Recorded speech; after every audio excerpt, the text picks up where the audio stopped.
Salam, selamat bertemu kembali kita dalam channel ini Bapak Ibu Saudara-saudaraku yang terkasih dan dikasihi Yesus Kristus. Channel Langsung Sitorus yang kita gunakan untuk menafsirkan, merenungkan apa yang menjadi evangelium pada tanggal 29 September tahun 2024, minggu ke-18 setelah Trinitas, yakni dari Mazmur 124.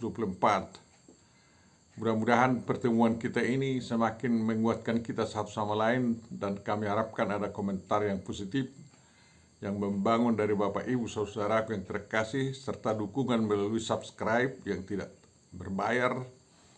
Dan kiranya Tuhan memberkati semua penyebaran firman yang kita lakukan, baik melalui penyebaran video ini kepada kawan-kawan kita yang nomor HP-nya berandroid ada dalam HP kita masing-masing. Terpujilah Tuhan. Untuk memulai perenungan kita, marilah kita terima penyertaan dari Tuhan kita. Anugerah dari Tuhan kita Yesus Kristus, kasih setia Allah Bapa dan persekutuan Roh Kudus kiranya menyertai dan memberkati kamu sekalian. Amin. Firman yang akan kita renungkan Bapak Ibu Saudara-saudariku yang terkasih dan dikasihi Yesus adalah Mazmur 124 yang terdiri dari 8 ayat. Marilah kita baca keseluruhan Mazmur ini. Judulnya dibuat Lembaga Alkitab Indonesia, Terpujilah Penolong Israel. Mazmur ini merupakan suatu nyanyian ziarah Daud. Kita baca ayat 1, "Jikalau bukan Tuhan yang memihak kepada kita, biarlah Israel berkata demikian. Jikalau bukan Tuhan yang memihak kepada kita, ketika manusia bangkit melawan kita, maka mereka telah menelan kita hidup-hidup. Ketika amarah mereka menyala-nyala terhadap kita, maka air telah menghanyutkan kita dan sungai telah mengalir melingkupi kita, maka telah mengalir melingkupi diri kita air yang meluap-luap itu." Itulah ayat 1 sampai 5. Kemudian ayat 6 sampai 8. "Terpujilah Tuhan yang tidak menyerahkan kita menjadi mangsa bagi gigi mereka. Jiwa kita terluput seperti burung dari jerat penangkap burung. Jerat itu telah putus dan kita pun terluput. Pertolongan kita adalah dalam nama Tuhan yang menjadikan langit dan bumi." Demikian firman yang akan kita renungkan Bapak Ibu Saudara-saudariku yang terkasih. Mazmur ini adalah digubah oleh Daud sebagai akumulasi atau hasil perenungannya terhadap perjalanan hidupnya yang tidak terlepas dari pertolongan Tuhan. Dan atas hasil perenungan tersebut, dia mau mengajak bangsanya, umatnya, umat Tuhan, agar meyakini sepenuhnya bahwa pertolongan bagi mereka adalah dalam nama Tuhan, yaitu nama Yahweh Elohim yang menjadikan langit dan bumi. Kita pun bisa membaca perjalanan hidup Daud itu dari sejak berada di Bethlehem sebagai anak bungsu Isai, kemudian pergi menjumpai saudara-saudaranya yang berjuang untuk melawan Goliat, melawan pasukan Filistin yang lebih besar dari mereka. Pergi menjumpai itu, dan di sana dia melihat, mendengar bagaimana orang Palestina, terutama Goliat, menghina umat Israel, dan menurut Daud juga menghina Jehovah Elohim. Karena pada zaman itu bukan hanya bangsa melawan bangsa menurut keyakinan orang-orang, tetapi juga Tuhan melawan Tuhan, sehingga Tuhan Israel melawan dewa-dewa orang lain maksudnya. Sehingga Goliat dalam ucapan-ucapannya juga mengatakan dan mempertanyakan di manakah dewa kalian, katanya sama orang Israel. Dan Daud tersinggung, dilengkapi dia sewaktu mengatakan dirinya mau membunuh Goliat, dilengkapi dengan pakaian baju zirah yang lengkap, tetapi akhirnya dia tidak bisa bergerak oleh karena baju besi itu. Karena dia kecil, baju Daud kecil, yang sering digunakannya adalah pakaian gembala, sedangkan pakaian tentara yang dikenakan kepadanya seperti dipakai oleh Saul sangat berat, dan Saul itu sangat besar juga, sehingga ditanggalkannya. Lalu dia maju membawa alih-alih ambalang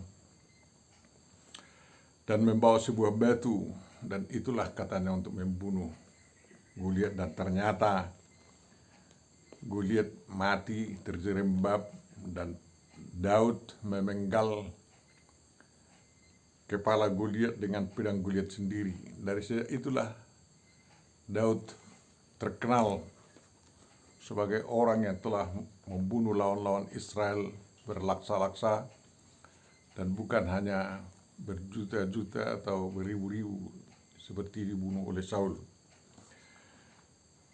Bapak Ibu saudara yang terkasih, perjalanan berikutnya adalah kita renungkan sebentar dulu flashback kehidupan Daud itu. Dia menjadi bagian tentara daripada Saul dan selalu menang dalam pertempuran, dan kemudian dia menjadi bagian keluarga Saul. Namun Saul sangat membencinya dan memburunya untuk membunuhnya dengan alasan bahwa Saul khawatir bahwa bukan Jonathan anaknya lagi yang menjadi raja menggantikannya, melainkan Daud. Dan sudah dia dengar-dengar juga bahwa Daud diurapi menjadi raja. Kebenciannya memuncak sehingga sewaktu berada di meja makan bersama raja pun dia ditombak, tetapi tidak kena. Tuhan meluputkannya. Dan kemudian dia harus melarikan diri dari istana, namun Saul mengerahkan semua kekuatannya untuk menangkap Daud, dan bukan hanya bertempur melawan Filistin, Bapak Ibu saudaraku yang terkasih. Dan dalam petualangan itulah Daud punya kesempatan membunuh Saul, tetapi dia tidak mau karena seorang yang diurapi Tuhan pantang untuk dibunuh, katanya. Dan itu berlaku juga sekarang. Seorang kepala negara yang diurapi oleh Tuhan melalui pemilu atau pilpres pantang didemo atau dibunuh oleh Tuhan, dan harus dibiarkan, dituntun, disertai sampai akhir jabatannya, kan kayak gitu. Daud terluput semua. Pernah dia bersembunyi di tengah-tengah pasukan Raja Abimelek atau Raja Akhis. Dan akhirnya walaupun mereka itu adalah orang Palestina, Daud tidak dibunuh, hanya disuruh kembali. Kami tidak percaya akan kesetiaannya, katanya. Memang Daud walaupun bergaul dengan orang Filistin, bukan orang Israel yang dilawan, melainkan musuh-musuh Israel yang lain. Dan kemudian dia menjadi raja di Hebron selama 7 tahun. Dia tidak memerangi yang 10 marga yang dipimpin Saul masih. Dan dia terus mencari jalan keluar, ya. Tetapi Tuhan yang memberikan jalan keluar bagi mereka agar Israel bersatu kembali. Saul akhirnya meninggal oleh pedang musuhnya atau bunuh diri, karena dia akhirnya juga dari seorang pembunuh peramal menjadi orang yang bertanya kepada peramal, dan akhirnya Tuhan menghukumnya dan mati. Orang yang memberitahu kematian Saul kepada Daud juga dipenggal oleh pasukan Daud karena berpantang untuk membunuh yang diurapi Tuhan. Lalu Daud itu diangkat menjadi raja atas seluruh bangsa Israel. Tuhan menggerakkan hati 10 marga di utara itu yang dipimpin Saul di bawah pimpinan Abisai waktu itu, dan si Abner mau bergabung dengan Israel, dengan Daud. Terjadilah kerajaan Israel Utara. Tidak lagi 2 kerajaan yang dipimpin oleh masing-masing yang diurapi oleh Tuhan. Itu semua penyertaan Tuhan, dan selama Daud memerintah, dia selalu mengalami kemenangan, menetapkan batas kerajaan Israel yang besar, dan membangun kota Yerusalem. Berusaha memang mau mendirikan bait Allah, tetapi Tuhan melarangnya. Tapi Daud berhasil untuk mempersiapkan semua bahan-bahan untuk pembangunan bait Allah di Yerusalem oleh anaknya Salomo. Sewaktu dia menjadi uzur juga, ya, dia berhasil mengalihkan pemerintahan kepada anaknya Salomo. Tapi sebelumnya itu anak-anaknya memberontak kepada dia. Hanya pertolongan Tuhan sajalah yang menyelamatkan dia dari tangan kejam anaknya Absalom.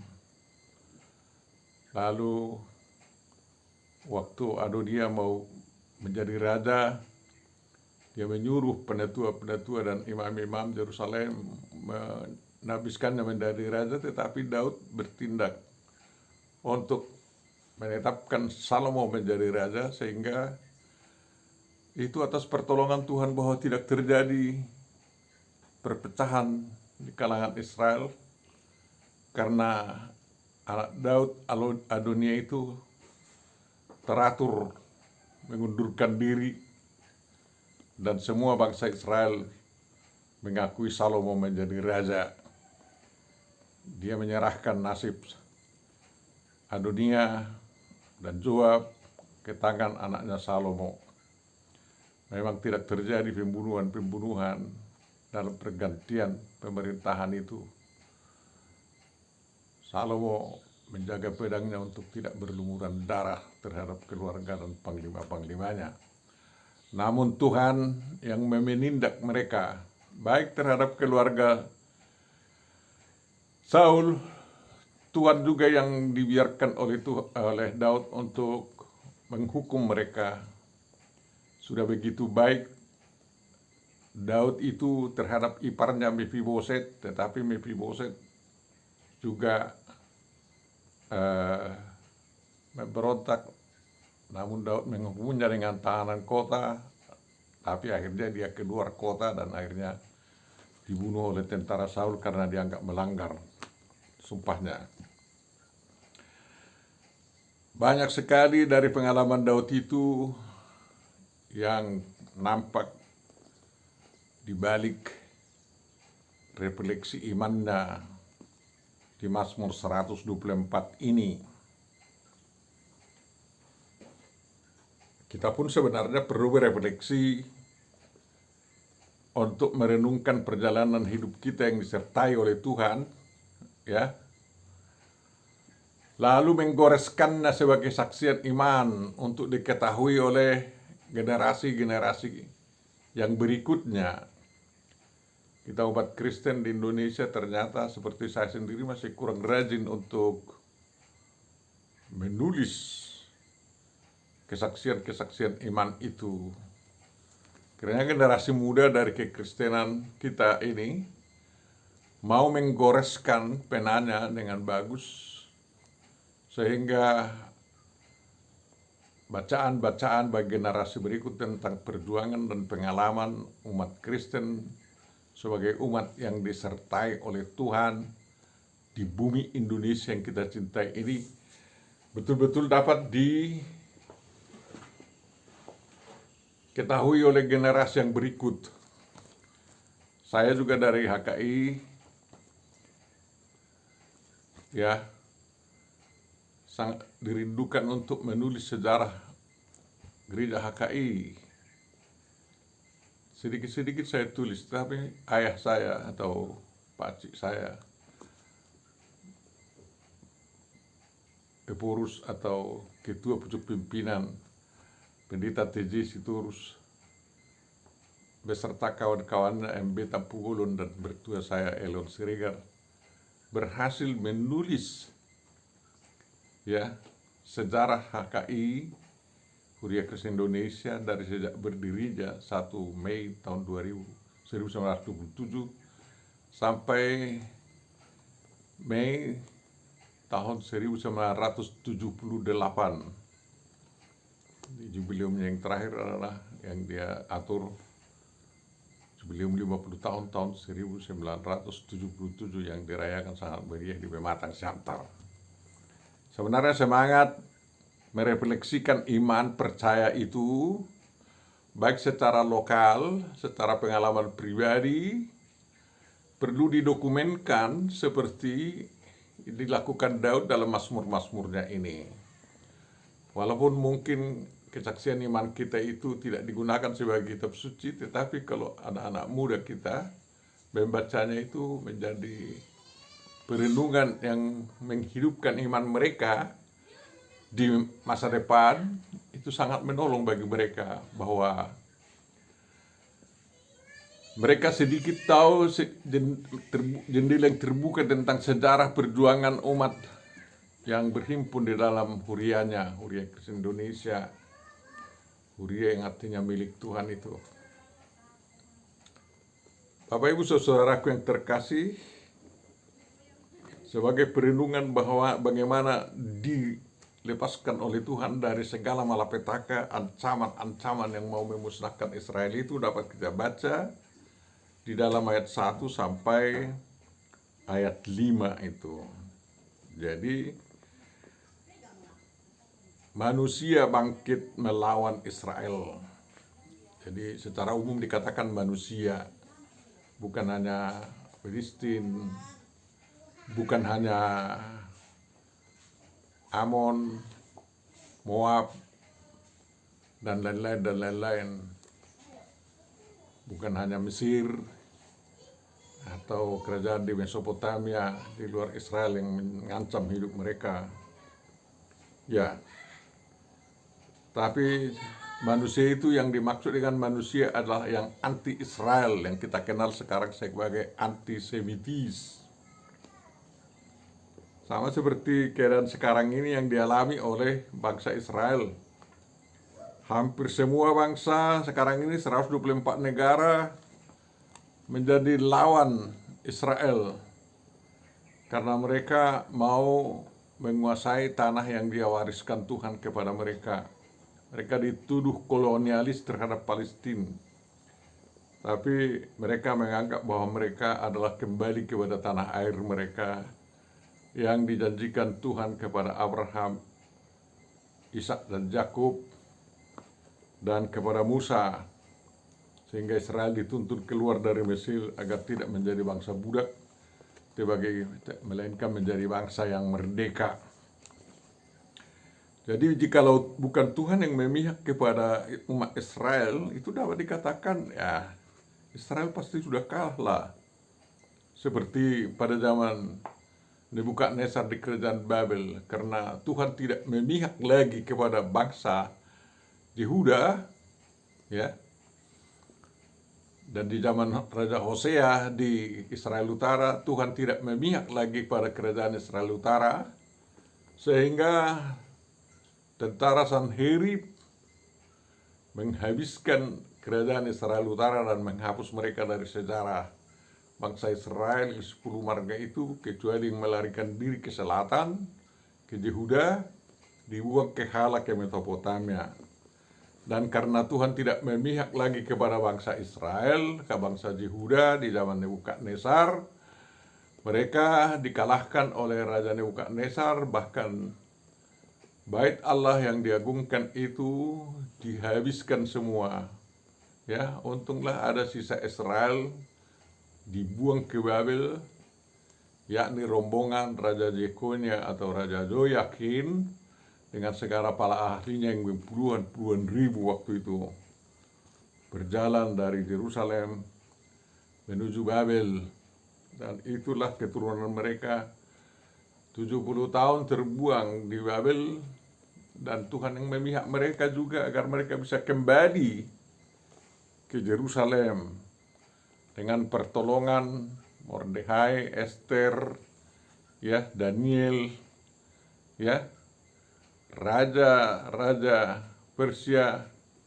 benar-benar digerakkan oleh Tuhan memihak kepada bangsa Israel dan bersedia membantu pembangunan kembali bait Allah di Yerusalem dan tembok Yerusalem.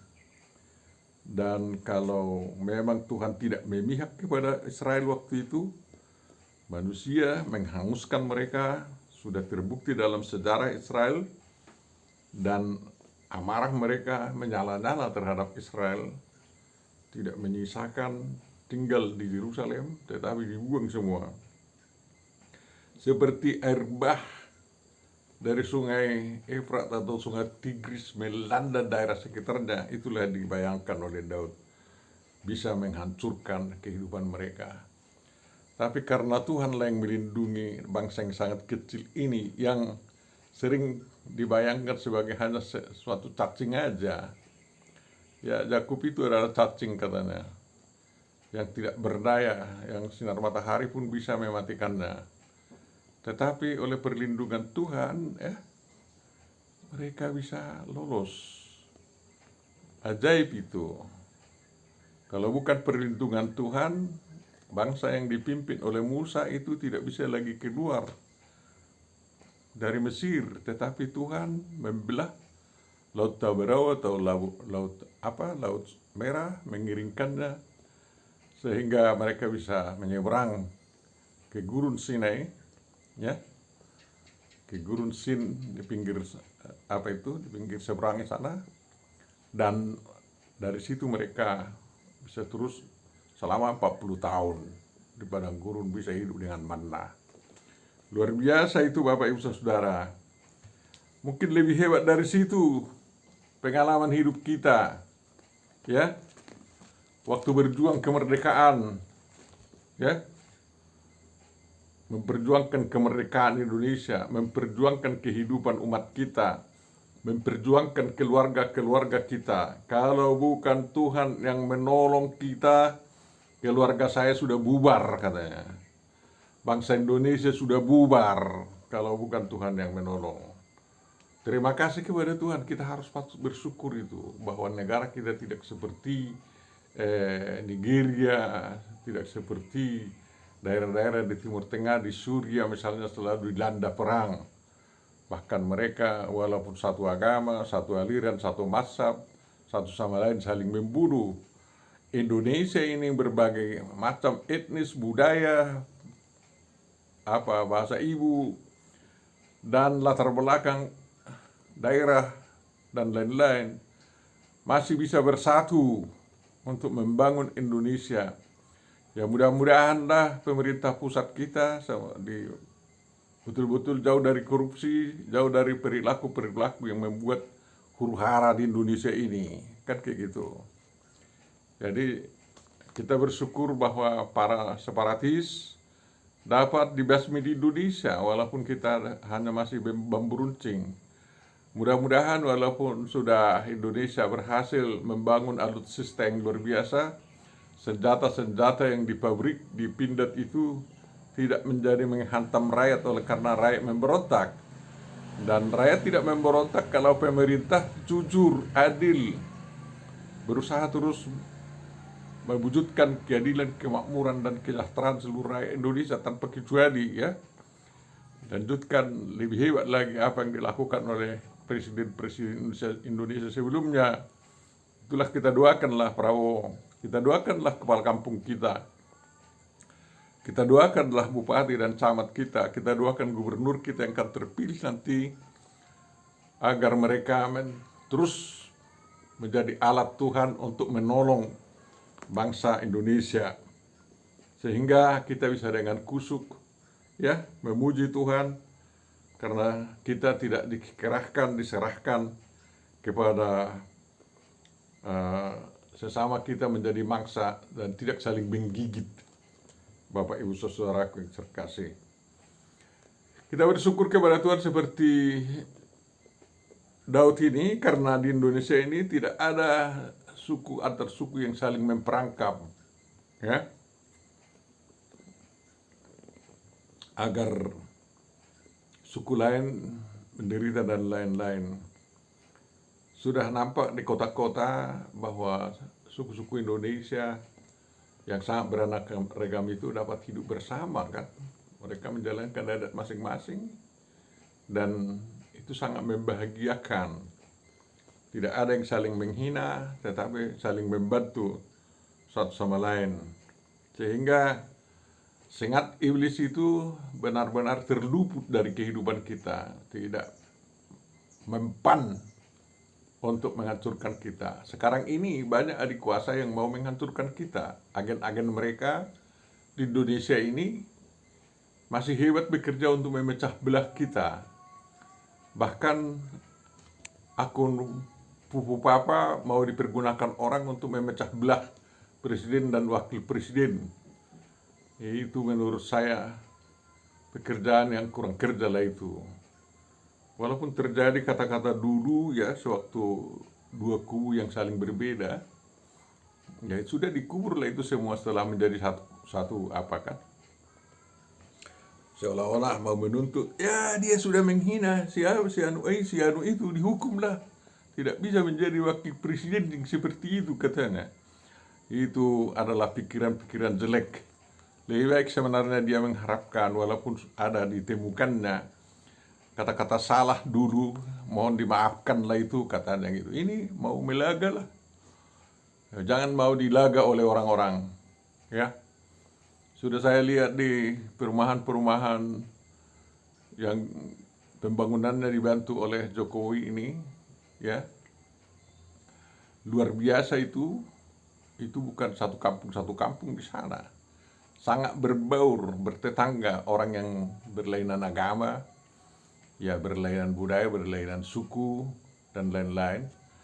Dan mereka saling menolong dalam melanjutkan kehidupan sejahtera mereka.